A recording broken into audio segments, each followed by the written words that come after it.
What's going on, everybody? It's your buddy, it's your pal Spaz Phoenix, the YWC Reality Check, and this is Road Signs. And this is not going to be a very popular episode of Road Signs, because none of you, or I shouldn't say none of you, that's not fair. The vast majority of you are not going to be happy with what I have to say in this video, because it's going to cast a little bit of a bad light on some of you. It's going to be the YWC Reality Check for a lot of you, because you guys are bitching. You guys are moaning. You guys are complaining. You know, we've had a good start to the year. Bitching, moaning, complaining. We had a decent Royal Rumble, despite what most people think, and just because, you know, the right guy didn't win and all that sort of thing. People are bitching and moaning and complaining. We have the Elimination Chamber, which was also pretty friggin' good, and people are still bitching, moaning, and complaining. We had a fantastic Raw in Chicago in reaction to the hashtag Hijack Raw, which in my book means that Hijack Raw was a success, because it made WWE put on an amazing show that they otherwise would not have done. People are still bitching and moaning and complaining. We have the WWE Network, which is going to be a platform for a lot of new guys, a lot of the indie guys, a lot of the cult favorites like Sami Zayn and Antonio Cesaro and Adrian Neville and Paige, one of my favorites. People are still bitching and moaning and complaining. We had NXT Arrival, which was probably the most phenomenal piece of wrestling television, pay-per-view or otherwise, that we have seen this year. It was phenomenal. I meant to do a review. I was going to do a review, and by the time I saw the show in its entirety, it would have been a little out of date. People are still bitching and moaning and complaining that WrestleMania is going to suck, that nothing good is going on, that WWE doesn't have anything to offer us. And is that because WWE is failing across the board? Absolutely not. Is that because WWE is not giving us compelling television? Absolutely not. Is it because we are not getting spectacular events and that new people are not getting pushed and old people are not, you know, taking a sidestep, and that new storylines and advancement and, you know, title importance and new talent taking up the main event scene, so to speak, isn't happening? No. The WWE Universe, or, you know, the YWC or the IWC or the Internet Wrestling Community, however you choose to label it, is going to shit and complain all because Daniel Bryan didn't win the Royal Rumble. Because Daniel Bryan didn't win the Royal Rumble, nothing else that WWE does matters. Because unless Daniel Bryan is in every match at WrestleMania, wins every match at WrestleMania, is the last person seen at WrestleMania, and walks out of the building with the world title, the WWE title, the IC title, the US title, the Divas Championship, and the Tag Team Champions won single-handedly by himself, people are going to say that WrestleMania sucks. You all are fucking butthurt. And in your butthurtedness, you are pulling at the most pathetic straws possible to try and come up with a reason that WrestleMania is going to suck, other than saying, my guy didn't win, I'm not getting the match I want, I'm throwing a temper tantrum. Now, people have said, and I said before in my last video, Alex, Delexman, gave me the credit, which I thank him for a lot, of being one of the few guys that can stay positive in this WrestleMania season, just because I see the good shit that is happening. And that is not, I am not standing on a pulpit and saying that I do not have complaints.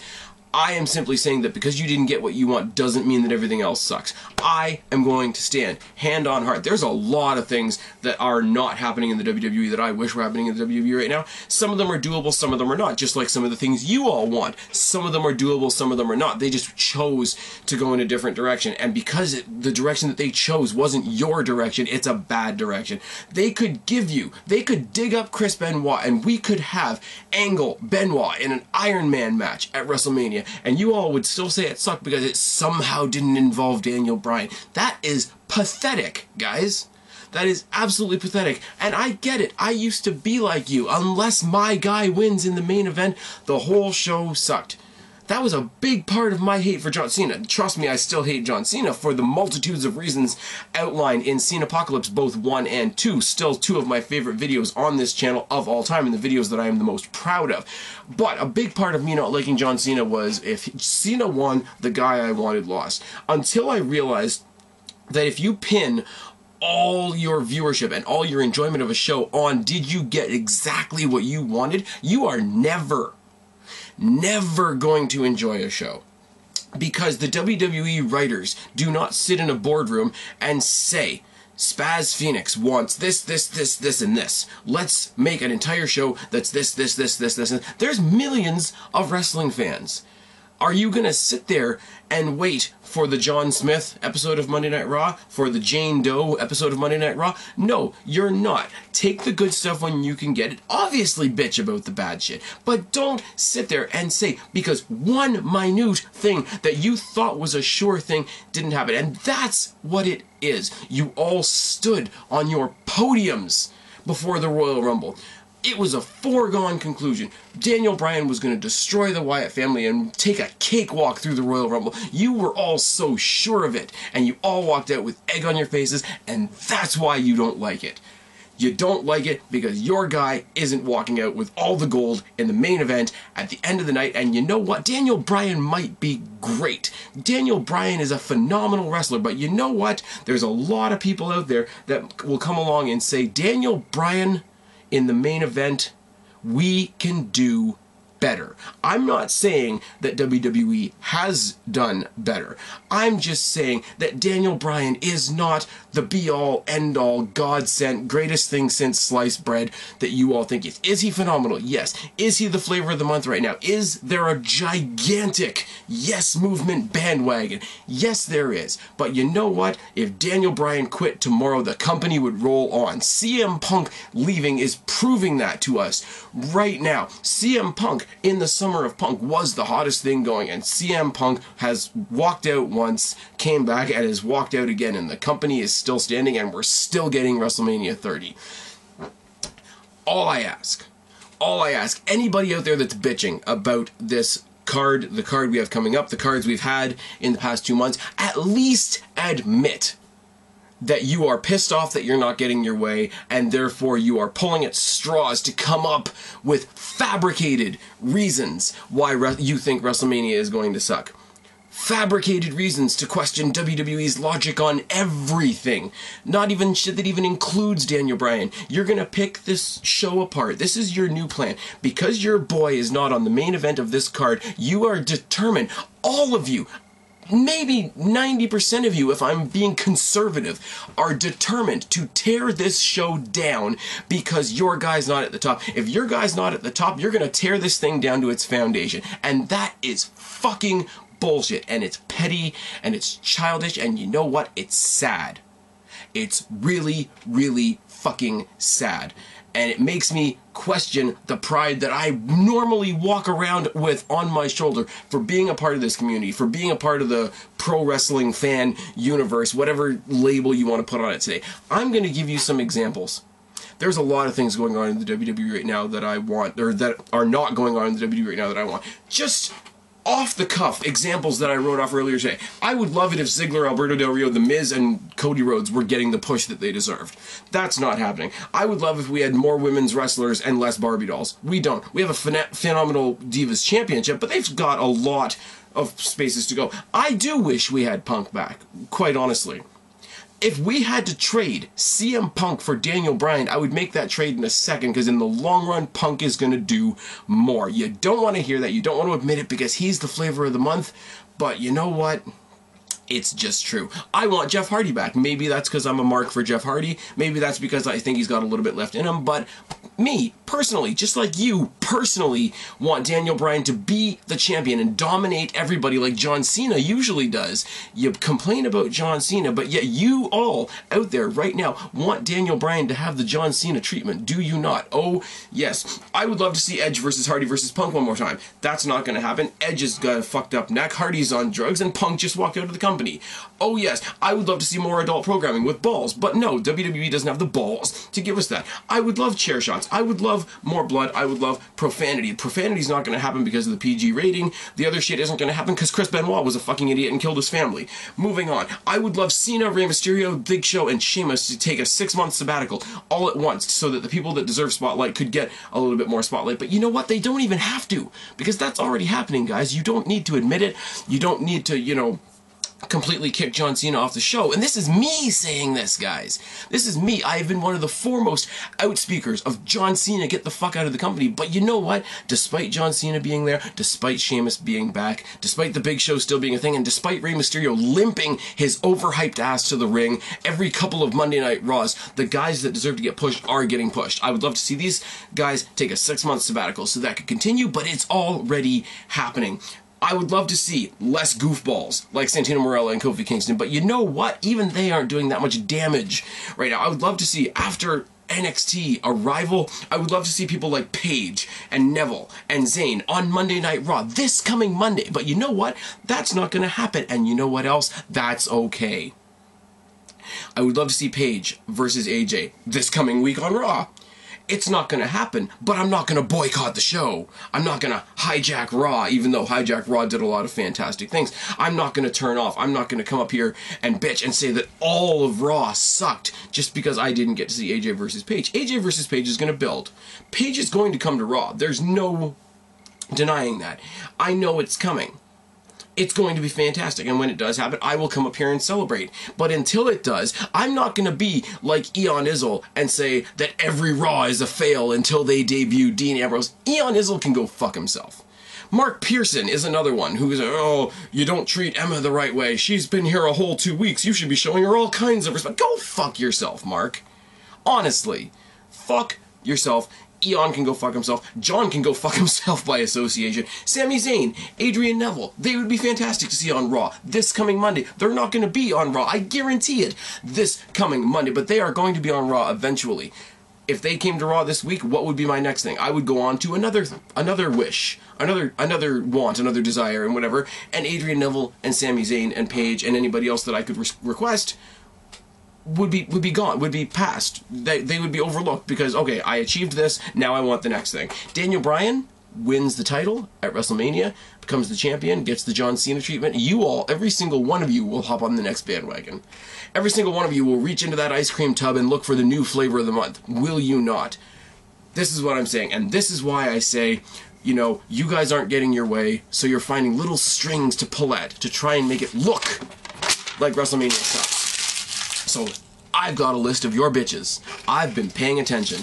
I've been trying to sit here, just be the positive guy, try to cheer people up. Now I'm going to call you guys on all your fucking bullshit. I'm going to call you out on all your bitches and why they don't make any sense. Here's a bitch for you. The Usos won the titles on Raw. It was too early. It didn't happen at WrestleMania. They should have had their spot at WrestleMania.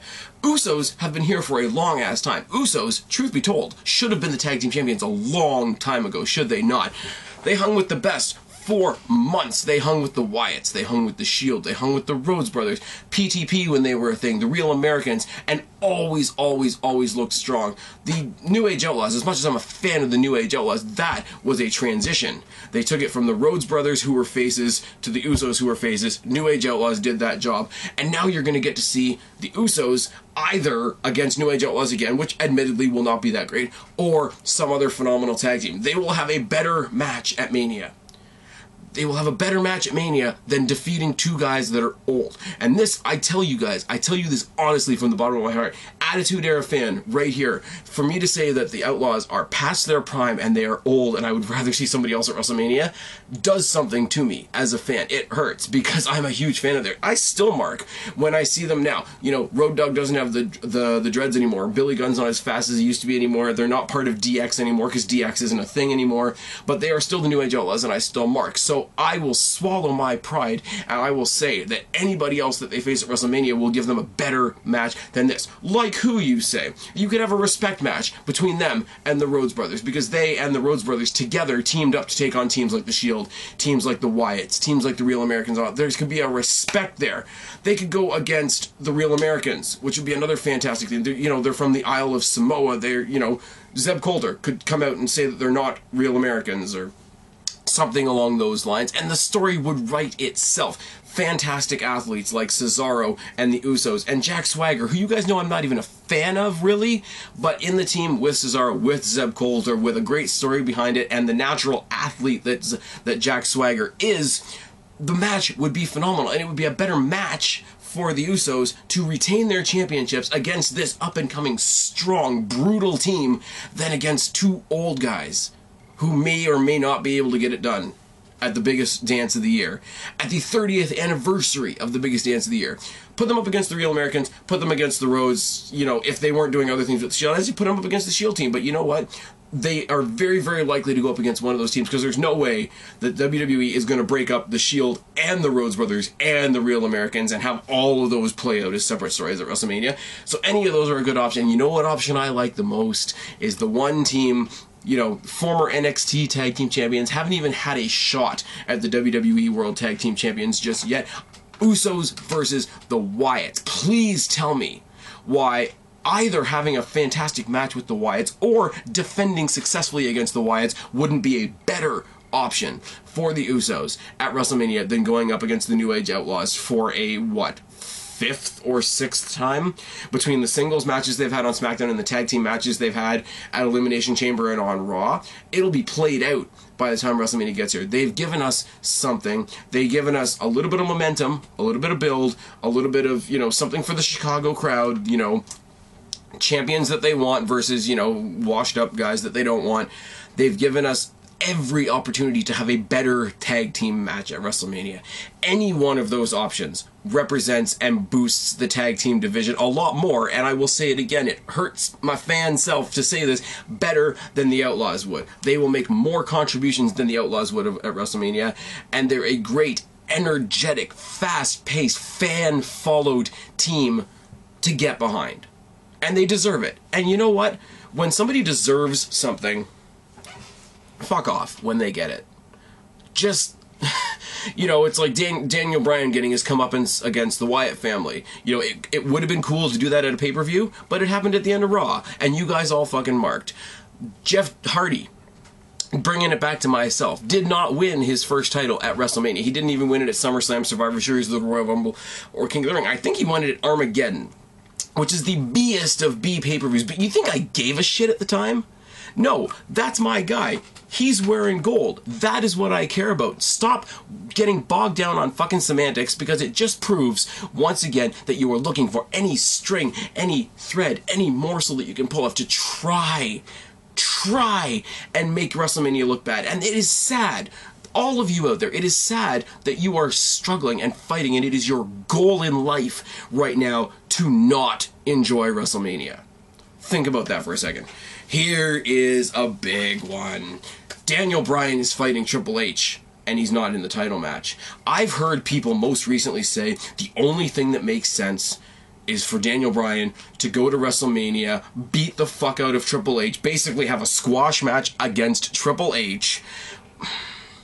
Triple H is Triple H, and Triple H has meant to this company what he has meant to this company, whether you like him or not, whether you like him as a talent or not, whether you like him as a person, whether you like him and his politics, whether you like the fact that he's in charge, whether or not you like why he has the power that he has right now. You cannot deny the universal marquee value that beating Triple H has. He is as important as he is in the WWE, whether you like it or not. Whether you like it or not, this is a fantastic spotlight for Daniel Bryan to be in. So for you all to say that even him beating Triple H won't matter unless it means that he's also shoved down our throats into the main event for no particular reason other than you all cry and want him there is pathetic.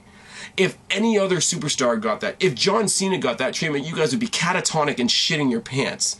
But, you know, you want to take the King of Kings crown and you want to take the Viper's belts, and you go, at the end of the night, you get all your friends, you go, you watch WrestleMania, you kick all your friends out at the end of the night, you say, Daniel Bryan won the champion, fucking yes! No. Who the fuck, it's hard enough to get a spot at WrestleMania, let alone a prominent spot like fighting Triple H is, whether you want to admit it or not. Who the fuck is Daniel Bryan to want to be, or for you, rather, to want Daniel Bryan to be in 2 of the main events of the biggest WrestleMania in history? Fuck off. Now, let me get into, okay, that's my knee-jerk reaction to all the bullshit that you guys are saying. Let's look at the logic. You want to spoil the prestige of the Royal Rumble, because whether you like it or not, Batista won the Royal Rumble. The Royal Rumble, it's history, it's tradition, it's prestige, it's whatever you want to say. The winner of the Royal Rumble main events WrestleMania.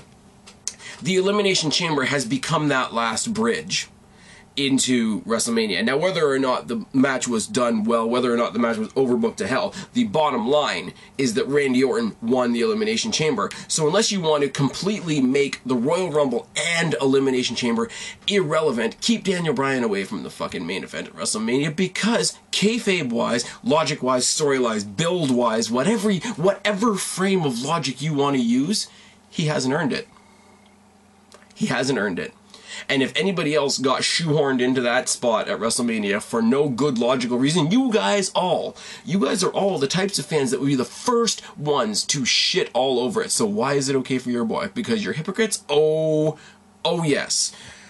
Bryan not being in the main event doesn't kill it. Now, I'm not saying, by a long shot, that Batista and Orton are going to be a 5-star classic. But it's not going to, whatever level it's at, whether it is a 4 out of 10, a 5 out of 10, a 6 out of 10, or whatever, whether it's a 4 out of 10, let's say Batista versus Randy Orton is going to be a 5 out of 10 match. Maybe I'm being, a lot of you are going to say, oh, well, that's being generous. Da, da, da. Let's just say, for example, they go out there and put on a 5-star match. Randy Orton versus Batista equals 5.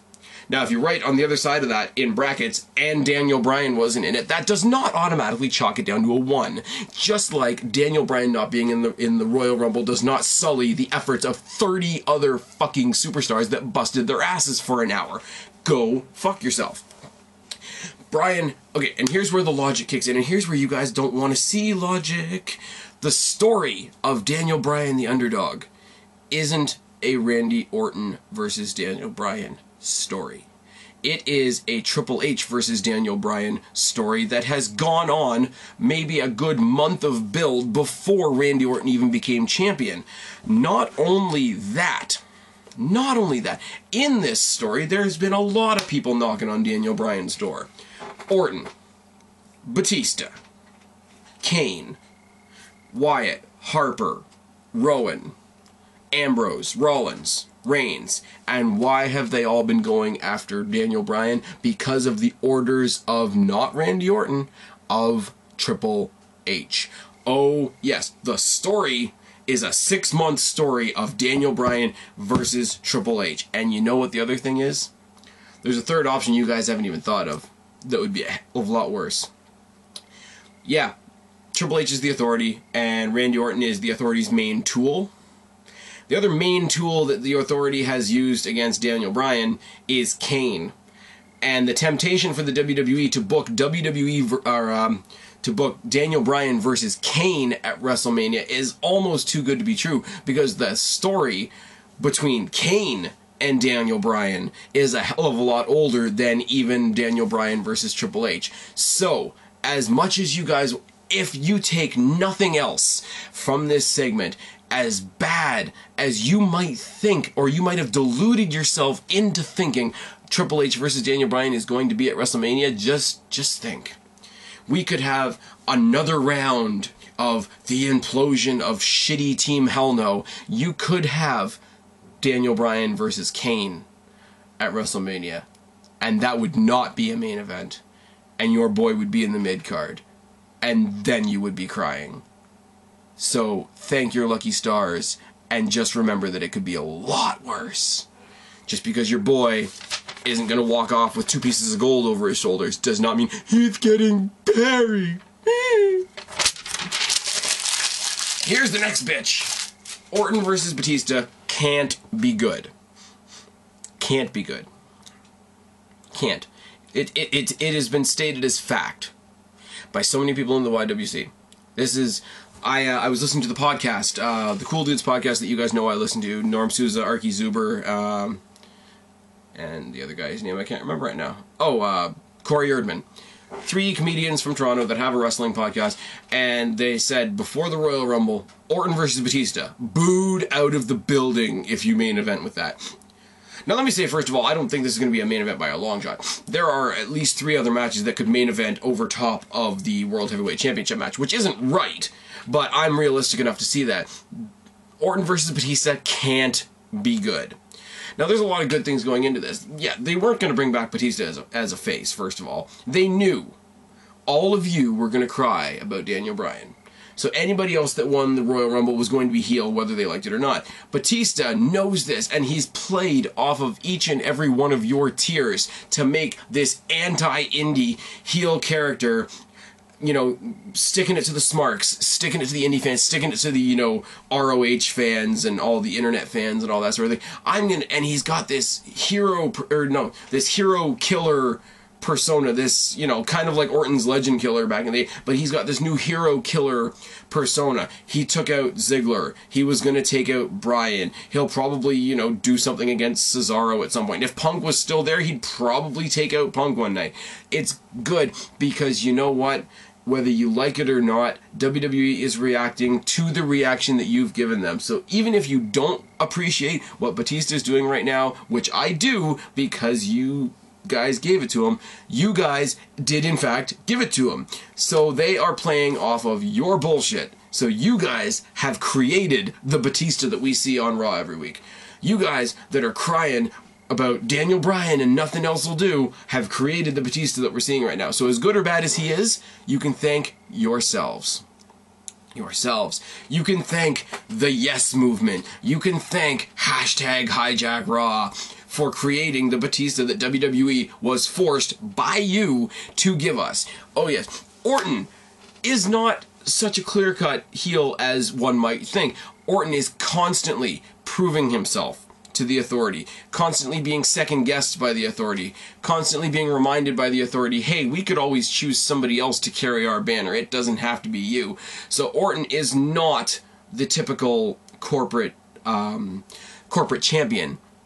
He is the one that is constantly trying to impress. He's the one that is little brother trying to always to impress big brother in Triple H. And that is a dynamic that you wouldn't typically expect. If they throw all their support behind this guy, they want to believe that he's there 110%. Like McMahon throwing all his support behind The Rock to take out friggin' to take out Austin, etc. It's a good dynamic because there's some uncertainty on Randy Orton's part. There's a great story out that results of all this, because who is WWE truly calling the heel in this scenario? I don't know.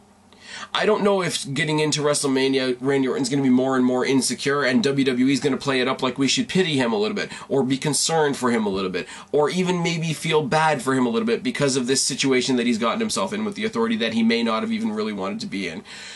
Who will the fans boo? Because the fans are going to boo Randy Orton because he took the title from Daniel Bryan. But the fans are also going to want to boo Batista because they took the Royal Rumble from Daniel Bryan. So it's going to be very interesting. I truly do believe that Randy Orton, purely on the basis of being against Batista, is going to be over like Rover at WrestleMania, and he's going to be cheered out of the building by 80,000 plus people, purely on the fact that you guys all hate Batista, and that's weird. Will Orton be the face? Will the fans hate Batista? Will the Authority, and this is the other thing too, because Triple H is the one that happily brought Batista back.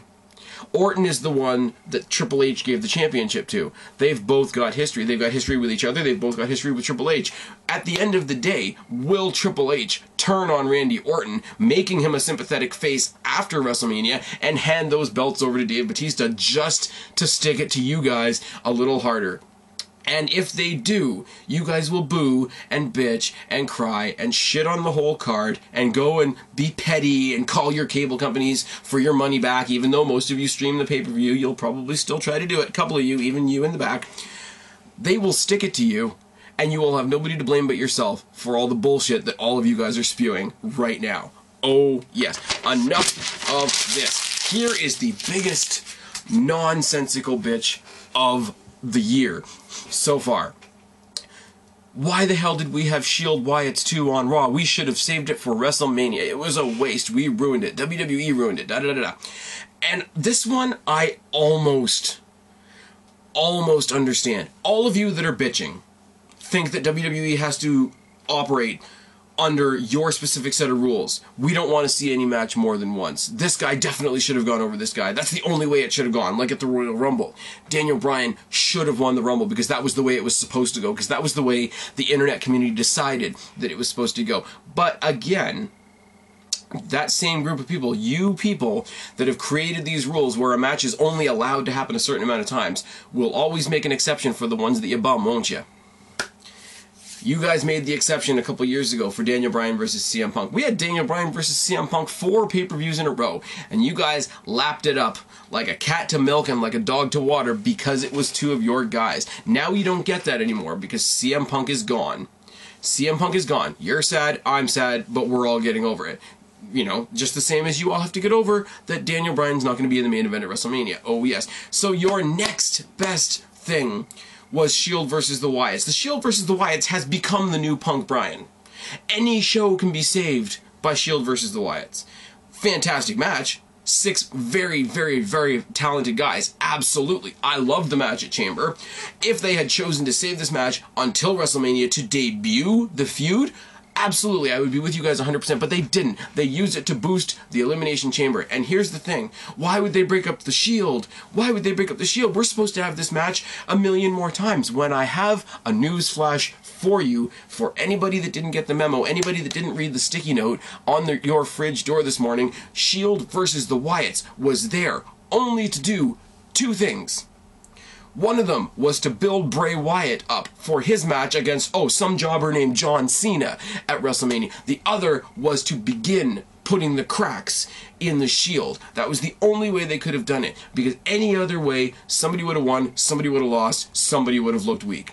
This way, the Wyatts look strong because they won twice. The Shield looks strong because they didn't get beaten by their opponent. They got beaten by their own inadequacies as a team and their own internal struggles. The Wyatts didn't beat the Shield. The Shield beat the Shield, if I can paraphrase Vince McMahon on the whole Bret Hart thing.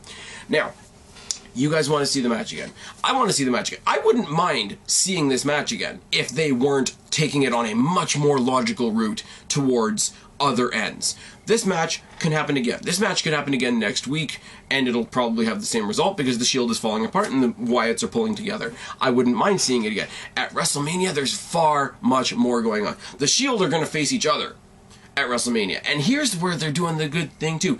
Everybody was bitching that Rollins was going to get left out. Everybody was going to be bitching that Rollins wasn't going to get any build in this thing because the feud was between Ambrose and Reigns. Everybody was saying, is Ambrose going to walk out on Reigns? Is Ambrose going to screw Reigns? Is Reigns going to tell the entire Shield to go fuck themselves? Da-da-da-da-da. One guy, the other guy. One guy, the other guy. And it was like Seth Rollins was just stuck in the middle like a kid trying to, reconcile between 2 divorcing parents when, what did they do this week? They flipped the script on all of you, and Seth Rollins became the angry parent with 2 bickering kids and said, fuck you, you go figure your own shit out. And Rollins was the one that cost them the match. Rollins was the one that put that chink in the Shield's armor. So not only do Reigns and Ambrose have an issue with each other now, they both collectively have an issue with Rollins. He's built up at the same height as the other 2 now, and all 3 of them have a reason to fight at WrestleMania. It's good. It's gotta be for the U.S. Championship.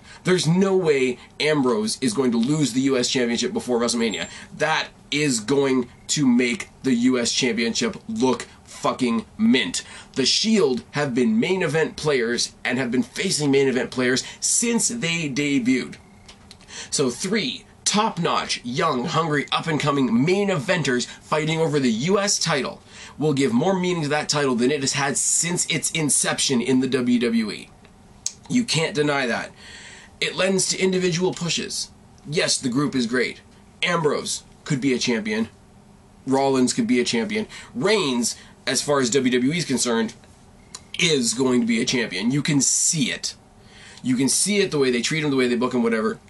Reigns is going to be a champion. The other 2 will follow suit eventually, but it wouldn't happen, and it wouldn't happen nearly with the same... Okay, there we go. It wouldn't happen with the same vigor and vim and fervor if they were still just these 3 guys in flak jackets that fight as a unit. When they go out individually, Reigns is going to wreck shop on his own. Reigns is going to be everything that I think WWE thought Ryback was going to be. Rollins is WWE's answer to not having Jeff Hardy anymore, and if CM Punk doesn't come back, sad as I am to say it, we will not be lacking because we will have Dean Ambrose. Oh, yes. Here's the other thing. Shield goes to WrestleMania, fights the Wyatts, and wins. That's their best case scenario, and not only would it not make any sense at this point with the way the story is going, but even if they won now, they would still be down 2-1 against the Wyatts as a whole, which would make them look weak. weak as hell. You don't want to look weak in a WrestleMania victory. Just ask my boy The Miz, who got screwed over by The Rock and John Cena. If you win your most important match at WrestleMania and you still come out on the looking like the weaker guy on the weak end of the stick, that is fucking pathetic. Oh yes. If Shield versus Wyatts 3 happens, there is no nod and no acknowledgement to the US Championship, and that's bad. My one main problem with the WWE, especially when they have like massive tag matches and whatever at WrestleMania, is you either don't have a US title match, you don't have tag team titles on the main show, you don't have an Intercontinental Championship match, perhaps, etc. All the titles should be represented at WrestleMania. They won't be if this 3-on-3 match happens again at WrestleMania. And ultimately, because the Wyatts are up 2-1 in this, 2-0, I should say, in this rivalry anyways, there's no way the Shield can win and look strong and look like they've overcome, because like, as I've mentioned a moment ago, it will still be, they will still be down a point, they will still be down a victory to the Wyatts, even if they win at WrestleMania. That's sad. Ultimately, the group that wins this gets to, you know, win the turf war or whatever, but they don't win anything. Whoever in the Shield wins this triple threat match walks away with the US title, and whoever in the Wyatts family wins whatever they do at WrestleMania, which I'm going to get to in a second, also walks away with something. What do they walk away with by winning a 6-man tag? Nothing. Oh yes, now the Wyatts. Wyatts, on the other hand, beating the Shield for a third time would be anticlimactic. Bray Wyatt, because of the kind of promos he cuts, could almost cut a promo the next night on Raw, mocking the Shield, saying, you know what, I've beaten the Shield so many times now, it's boring. And a WrestleMania victory should never be considered boring. Oh yeah, losing to the Shield means they lose to a broken team, which makes them look weak. Here's this team that they've already defeated twice, who can't even get their own shit together. So if the Shield, even if the Shield did come back and get one victory, what does that do to the Wyatts? They lose all the momentum that all this tremendous booking so far has gotten them. So what does that give them? Bray Wyatt has all the momentum in the world. Use that momentum into his rivalry with John Cena. John Cena, as much as I can't stand John Cena, and as much as John Cena is the burial artist, for somebody that's been in the WWE 1 year, like Bray Wyatt has, as Bray Wyatt. If anybody mentions Husky Harris, I'm just going to slit your throats and that'll be it.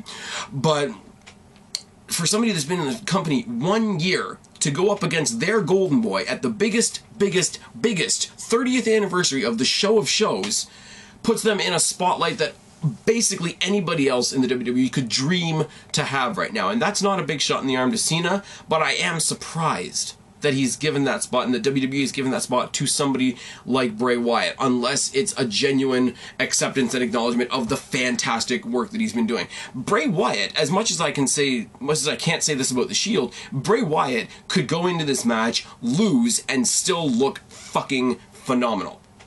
I'm just saying, it's almost like being the person that faces The Undertaker at WrestleMania. You know you're not going to win, or you know there's a pretty damn good chance you're not going to win, but just being in that match is a victory on its own. Rowan and Harper are long overdue for a shot at the WWE Tag Team Championships. As I mentioned before, Wyatt family versus the Usos for the Tag Team Championship match, for the Tag Team Championships at WrestleMania. If that doesn't represent the young, new, up-and-coming force in the WWE, I don't know what does. And it also makes sense, because they were the NXT Tag Team Champions. They have destroyed everybody. They just finished destroying the Shield, who were the last super dominant Tag Team Champions. There is no reason, no logical reason in the world why the Wyatts could not go in, wreck shop, walk out with Tag Team Championships as their leader, as their patriarch of their family